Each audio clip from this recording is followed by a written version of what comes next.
Magandang mahapon sa inyong lahat. Ito naman ang isa sa dala kong truck. Ayan, nakikita nyo. Ayan. May plate number siya na CBI 499. Yan, malaki yan.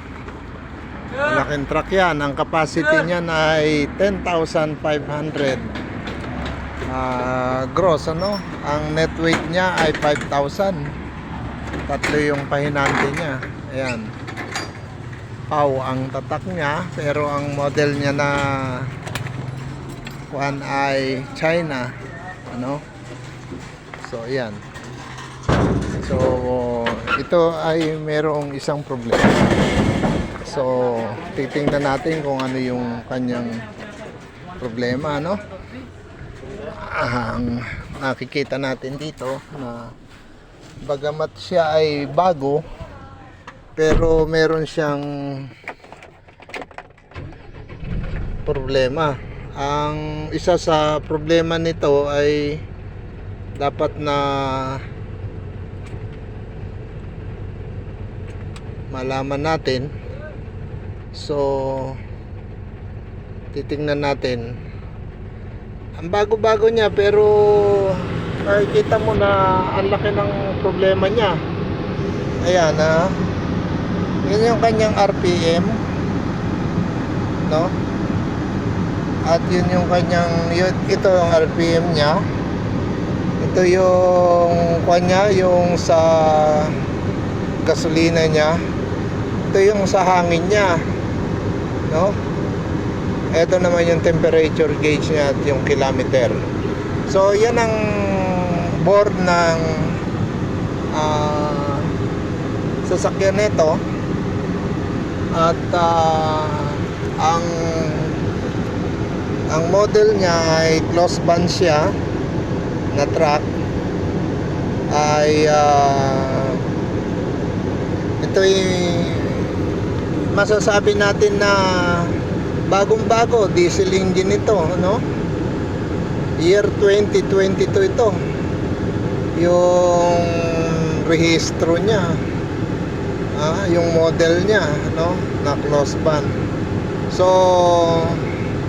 diesel siya, pero makikita natin dito na ang gawa niya ay PAW, FAW, ano.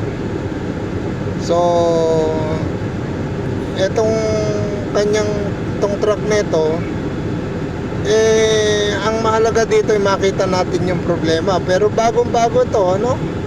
Bagong-bago siya, pero meron siyang mabigat na problema. Ayan, makikita nyo yung RPM niya, yung hangin niya. Ayan, oh. Napapansin nyo dito, malaking bagay ito na matutunan ninyo, no? Ang hangin niya dapat naka-maintain siya ng 9, no? Tapos hanggang dito sa may pula niya, dapat ay ma-maintain yung 9 na hangin niya. Pero dito napakatagal lang tumaas yung hangin niya, oh. Napakatagal. Pero ang problema nito, ang makikita natin ay bumababa. Alam mo, ang sasakyan nito ay kwanto, splitter to. Yan ang cambio niya, oh. So makikita natin na ang kwan niya, ang AC niya, aircon niya ay malakas na mo bago. Ayan, pinandar ko dahil nagde-demonstrate ako dito. So makikita natin itong truck nito na closed van ay merong mabigat na problema. Oh, ang tagal niya, makita nyo, tagal niyang umangat sa 9, tagal niya ma-reach yung 9 na hangin, no? Yan, makikita ninyo. Ngayon, ano ang problema nito? Kabago-bago. So, eto, papakita ko sa inyo. Pag tinapakan ko yung preno, makikita ninyo na hindi halos siya dumadagdag ng hangin. Wala siyang hangin, oh, kita nyo. Imbis na tumaas, bumababa pa. Oh, ayan, oh. Oh, kita ninyo, no? Imbis na tumaas siya, tapak-tapak ko yung preno, ha? Ayan, oh. Tapak-tapak ko yung preno. Ayan. Pero yung hangin niya, imbis na tumaas, hindi tumataas, kundi bumababa pa. Ito ang problema na ito, malaking problema to. Mahihirapan kang magkambyo niyan. Hindi mo basta-basta siya may kakambyo. Bukod sa hindi mo may kakambyo, iipit pa ito pagka nagkataon.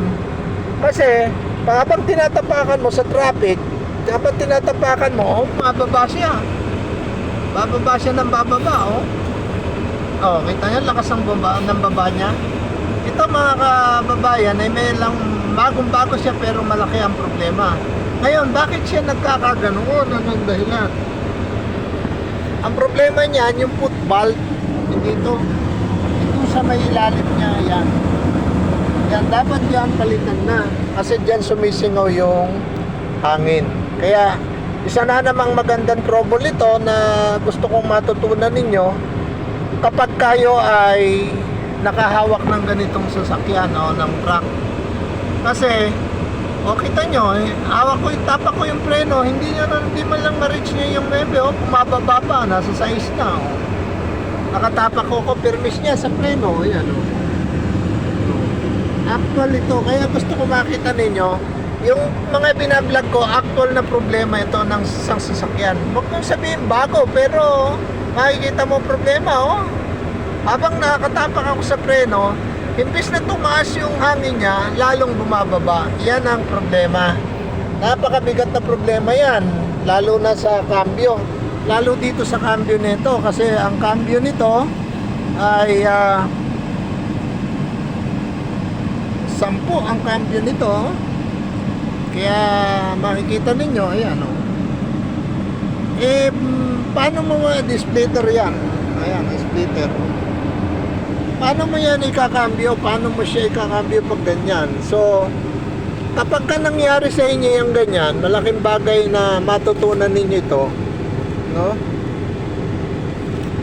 Ito yung gusto kong i-vlog sa inyo na matutunan ninyo. Pag ganyan, ang dapat nyong gagawin para tumaas yan at huwag nyo tapakan yung cambio, bawat hinto ninyo, kukuha nyo, imamaksin ninyo. Ayan. Ito yung maksin niya. Imamaksin nyo. Hindi po pwedeng yan ay naka-open siya, tapos bumababa yun. Ang mangyayari niyan, hindi tataas yun, no? Kita nyo, tumaas ba? Tagal ko nang pinapaandar, oh. Simula ng video natin, oh, pinaandar ko. Ayan, yung ito, dapat ito, habang tumatakbo kayo kung gusto ninyo, pag na-reach na yung 9, ayan, dito, pag na-reach nyo yung 9 at nasa traffic kayo, ang technique dito, mga kapwa ko driver at gustong matutong ng mga driver, sa dashboard makikita mo, ano, pag nakita mo yung dashboard, dapat tinatapa kami preno, bumababa, para tumaas yan, pag hihinto ka, i-maximo ito. Ayan, maximo. Nakamaxi yan. Huwag mong tatapakan yung preno. Ayan. Nakamaxi. Kapag ikaw humihinto, pag ikaw humihinto. Kaya ito, sa delikado ito sa traffic. Problemang malaki ito sa traffic, lalo pagka puno ng karga. Kaya yan ay binablog ko para inyong matutunan. Hindi ko mo ang sasakyan ay bago, okay na.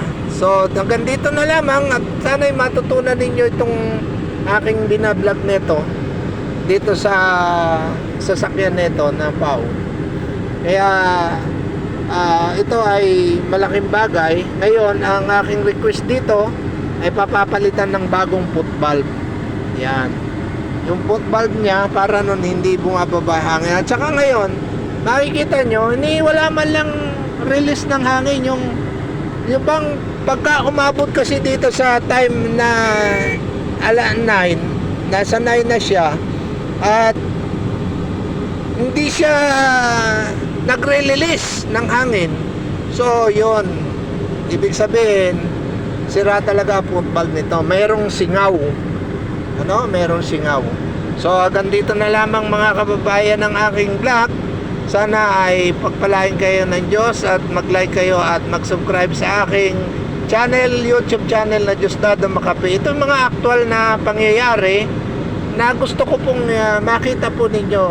Actual ito na nagaganap sa isang sasakyan. Yung lahat ng mga binablog ko.